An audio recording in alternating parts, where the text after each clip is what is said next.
Hello everybody, welcome back to HardReset.Info channel. In today's video, I'll show you how to clear RAM and optimize performance on your Galaxy S26.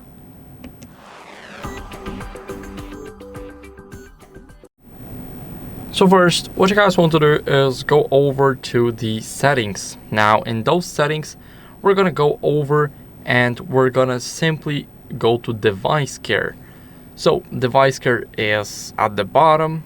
Not necessarily at the bottom, but on the bottom side. Now here we have everything. And what we're gonna do here is we're gonna click on memory and we're gonna check if we can somehow optimize it. As you guys can see, we can optimize it by 3.7 gigabytes and it's a lot.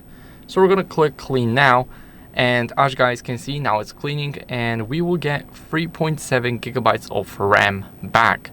As you guys can see, we got cleared 3.57 gigabytes and now we got 43% used and not around 50.